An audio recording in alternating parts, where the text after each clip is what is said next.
Olá, cidadãos fantásticos! Eu sou o professor Regis Varão da Unicamp e hoje eu vou resolver o desafio fantástico que eu deixei no último vídeo. Vamos relembrar a pergunta.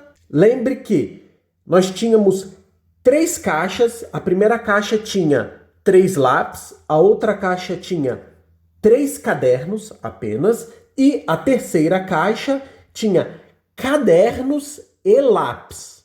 Beleza. O que eu fiz foi, eu misturei essas caixas e depois eu coloquei um nome para cada uma dessas caixas. Só que os nomes que eu coloquei estão todos errados. Não são os nomes que correspondem ao verdadeiro conteúdo das caixas. A pergunta é, sabendo que todas as caixas estão com os nomes errados, qual é o mínimo de elementos que devem ser retirados para se descobrir o conteúdo de cada caixa? Vamos à resolução. Para melhorar a notação, eu vou fazer o seguinte, eu vou colocar as caixas assim, só que eu vou reescrever assim para ficar mais fácil. Vamos usar algumas informações que nós já temos, que é o seguinte: como os nomes estão errados, eu já sei que essa primeira caixa, ou ela é uma caixa só de lápis, ou ela é a caixa de cadernos mais lápis.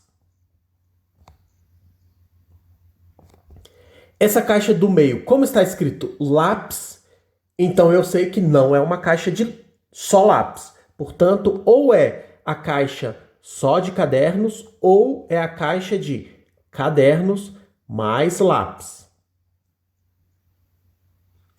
O mesmo argumento para essa terceira caixa. Ou é a caixa que é só cadernos, ou é a caixa que é só lápis.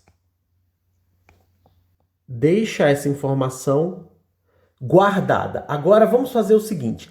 Dessa terceira caixa, eu retiro um elemento. Ao retirar um elemento, o que pode acontecer? Pode ser que eu retire um caderno ou pode ser que saia um lápis. Vamos então analisar cada um desses casos e ver o que acontece.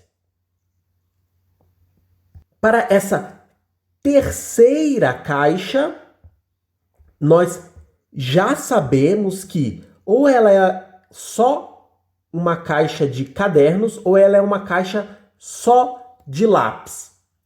Como eu retirei um caderno, vamos analisar esse caso em que o objeto que saiu é um caderno. Como saiu um caderno, a caixa necessariamente é uma caixa só de cadernos. Então, aqui eu já descobri qual é o teor da caixa, retirando apenas um elemento. Beleza. Agora vamos analisar essa caixa aqui do meio. E a gente quer saber qual é o conteúdo da caixa. Note, se a caixa da direita é a caixa de cadernos, lembre que aqui em vermelho estão as duas possíveis opções para essa caixa do meio. Se ela não pode ser caderno, ela é, portanto, essa outra opção. Ela é caderno mais lápis. Então, eu já descobri qual que é o conteúdo dessa caixa. Como nós temos apenas 3 caixas, o que sobra para essa primeira é ser uma caixa de lápis. Ou seja, o que aconteceu? Eu retirei esse primeiro objeto e só com esse primeiro objeto aqui eu consegui descobrir o conteúdo das outras caixas. Portanto, pelo menos nesse caso em que saiu um caderno, bastou tirar um elemento. O argumento é igual para o caso em que a gente tivesse retirado um lápis. Fazendo um pouco mais rápido, novamente, se sair um lápis, essa caixa necessariamente é a caixa de lápis. Agora a gente analisa essa primeira caixa. Qual é o conteúdo dessa caixa? Se essa terceira caixa a gente já sabe que é a caixa de lápis, essa primeira caixa não pode ser a caixa de lápis. Ela é, portanto, a caixa que contém cadernos e lápis. Assim, eu descobri qual que é o conteúdo dessa primeira caixa. E para essa caixa do meio, só sobrou a opção de ser a caixa de cadernos.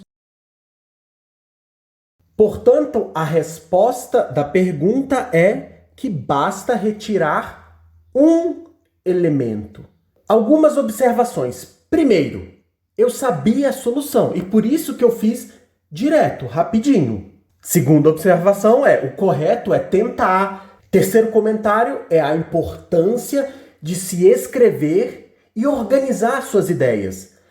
Note, o que eu fiz foi escrever e tentar seguir e organizar as minhas ideias. E foi daí que eu consegui descobrir. Em geral, quando você vê alguém fazer a solução de um problema, você pensa, nossa, eu sou trouxa, eu não consigo fazer direto, eu demoro. Eu vou falar uma coisa para você, você vai anotar, imprimir e pregar no seu quarto para você parar de ser trouxa. Você é trouxa, não porque é trouxa, mas porque acha que é trouxa. Não se deixe enganar, nada sai de graça, é preciso tentar, errar e tentar. E agora um comentário sobre o item 3. Esse aqui, a importância de se escrever e organizar as ideias. Momento cultura matemática. Tá vendo aqui, ó? Esse carinha aqui da esquerda é o Leibniz, esse da direita é o Newton. Os dois, talvez você tenha ouvido falar, que participaram da criação do cálculo. Mas, especificamente porque eu quero comentar aqui, relacionado à importância de saber escrever, o Leibniz tinha um interesse que a maneira de escrever matemática fosse a mais clara possível. Leibniz era muito preocupado com a notação. Ele achava importante a gente escrever da melhor maneira possível. Já Newton, não. Bom, ele não se importava muito. E o que aconteceu é que é o seguinte, a notação que Newton usou e forçou toda a Inglaterra a usar devido ao seu poder que ele exercia na matemática e na ciência, fez com que o desenvolvimento tanto matemático quanto científico fosse atrasado por causa da notação ruim do Newton. Então vou até fazer um desenho assim, mas só por causa da notação. O Newton foi, do ponto de vista científico, absolutamente fantástico. Bom, por hoje é só, nos vemos nos próximos vídeos. Ei, se inscreve aí no canal, isso é importante, e divulga. Isso é importante para ajudar a manter os vídeos. Nos vemos nos próximos vídeos. Tchau!